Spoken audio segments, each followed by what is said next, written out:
Well, so John, you get out of the Marine, you served honorably, you get out of the Marine Corps, and then you go into the construction industry. And I did not realize that you immediately start building barracks for Marine Corps officers, which is really cool. But let me ask you a couple questions about your work in the construction industry. I want to ask you two questions about that. The first question I want to ask you is, what project or projects are you most proud of? And secondly, I want to ask you how your training in the Marine Corps has helped you in the business world.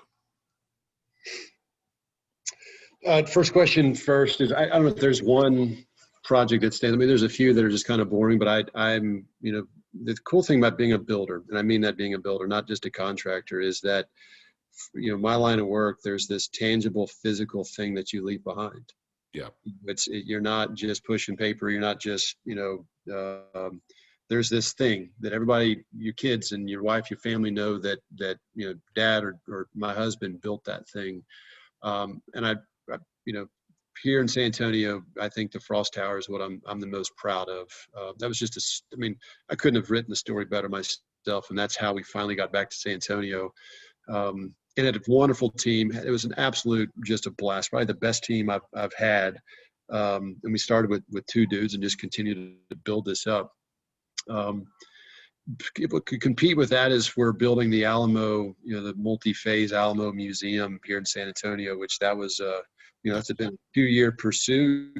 And that's, my God, that's so meaningful. Haven't built it yet. So, I can't say it's done and, my name's on it, but at least have won it and we're building it now. So the next question you asked was, how is my Marine Corps experience, and I have to add in my Texas A&M Corps Cadets experience, influence what do I do every day? And I would say tactically, okay, Marines are maneuverists. And to say it easily or simply, we look for the gaps, we look for the opportunities, and we avoid the surfaces. We're gonna strike an enemy at his weakest point, that I can strike him with expending the least amount of resource to have the greatest impact on him. That's how we think. Nice.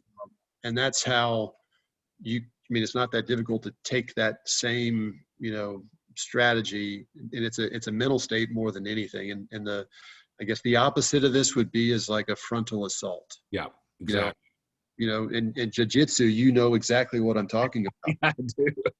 I was thinking about that when you were saying that. It's about uncovering your opponent's soft spots and then taking maximum advantage of that, essentially. That's right. If I can find an opening to your throat, yeah, that's the best, or something like that. But I'm not going to just duke it out with you. So that's the same. And on the spot right here, I don't have a perfect example of that, but that's tactically.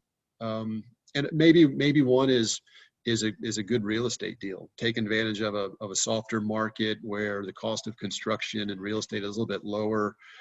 And that, in my opinion, could be was the least amount of resources I can expend to have the most gain. That could be an example that's overly simple, but in terms of leadership, it started with kind of what we were talking about, your fish year and the examples and the leadership that you experienced with your leaders, and you take each one of their positive attributes that fits with your style and who you are. And this just continues through your entire career. And sometimes there's major shifts there, and you're like, what, I was just kind of doing what people were telling me to do. It's much more natural for me, and I'm getting a lot more, I guess I can sense my influences better based on, I can chill out and be a little bit more relaxed, or whatever that thing is. But good leadership is good leadership, Brian, and you're as good of a leader as I am. We just got there in different ways and different experiences. And yeah. I think it all starts with genuinely being a good person. And you said something earlier that struck a chord about being lazy. Leaders can get lazy too. Yeah. Coaches can get lazy too. You always have to stay external. And if you start getting complacent, your folks, your employees, it's gonna be obvious. But I have a young, not a young, I have a friend, actually a close friend out in California. He's a senior vice president, and he came from more of the operational side of construction, like superintendent. Like the dude built the tallest tower west of the Mississippi, Salesforce Tower. Nice. Yeah, fantastic builder. And he struggles with people in his teams. Like he's more the guy that would just kick down the door and want to just be the typical stereotypical construction guy. And the problem is what he doesn't recognize is that he's being a selfish leader. He's doing what he thinks is the way to like approach the situation. I'm going to scare these people. I'm going to intimidate these people so they do it faster and do it better for me. I'd rather be, intimidating.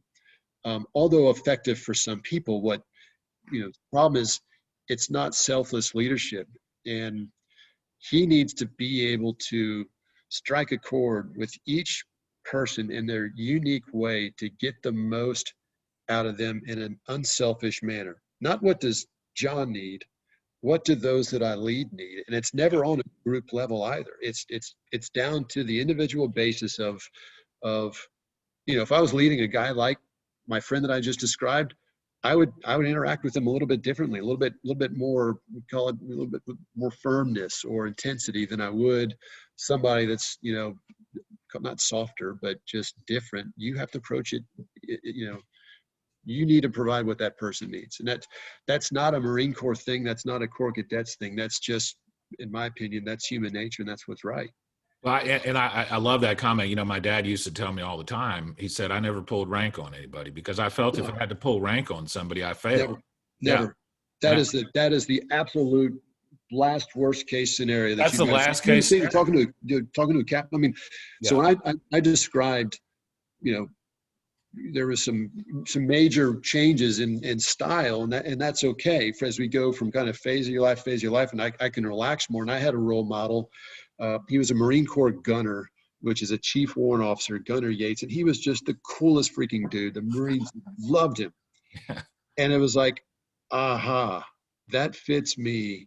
I'm going to be totally the other side of what you expect as a Marine officer. It's okay to be relaxed and cool and chilled to the point like, a Marine salutes you and he said, hey, don't worry about that. Or they Marines all stand up and get to attention when you walk in them. It's like, guys, come on, sit down.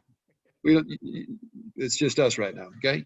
Like that seemed to resonate and be more effective than the guy that's really proud of being a captain and loves all the pomp and circumstance. So that was the example and I tried to continue to carry that, be something that everybody's not expecting you to be. You may look a certain way and talk a certain way, but it's always seemed to be very influential when you surprise people that, you're a little bit more pleasant to be with than what they expected, et cetera. So